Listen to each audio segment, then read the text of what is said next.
규칙을 지키면 손해를 보고 규칙을 어기면 이득을 본다. 이런 인식이 팽배하게 되면 어떤 정책도 효과를 보기 어렵습니다. 그래서 국민의 삶을 짓누르는 반칙과 불공정, 비정상을 바로잡는 중단 없는 개혁이 더없이 필요합니다. 이를 통해서 공동체 전체의 연대와 신뢰가 굳건해지면 대체불가 대한민국으로 나아가는 길도 더 탄탄해질 것입니다.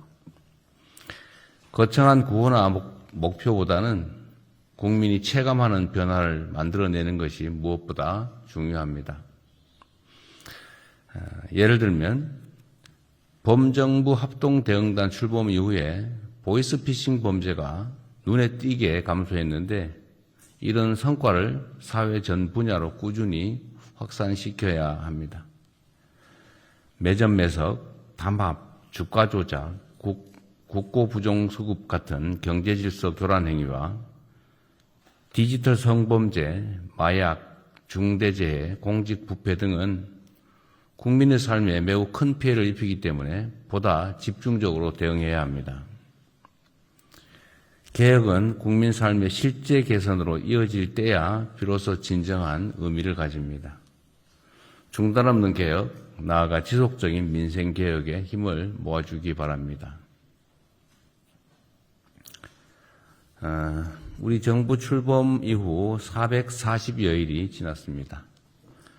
전체로 보면 대략 20% 조금 넘게 임기가 지난 셈인데 여러분들은 어떨지 모르겠지만 저는 매우 빠르게 지나갔다 이렇게 생각이 됩니다. 임기 초반 대내외적으로 여러 어려움이 있었지만 국정을 정상 궤도에 올려놓았고 3대 메가 프로젝트 같은 국가 대도약의 발판을 마련하는 큰 성과도 있었습니다. 이러한 성과 모두 보이지 않는 곳에서 묵묵하게 헌신하는 공직자 여러분들의 덕분입니다.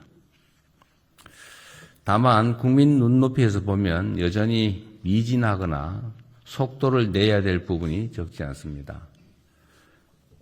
특히 정책 수립 과정에서 민생 현장의 실정이나 국민들의 수용 가능성을 충분히 살피지 못하거나 또 정책 집행 속도가 기대에 못 미치는 경우도 매우 많습니다.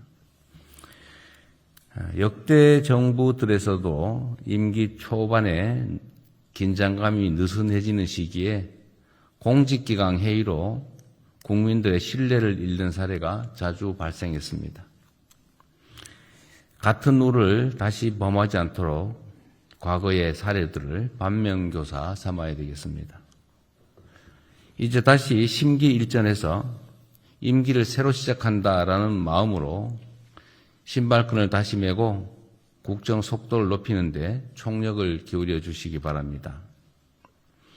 무엇보다 국정의 중심축인 정부 부처들이 능동적이고 적극적이며 선제적으로 움직일 필요가 있습니다.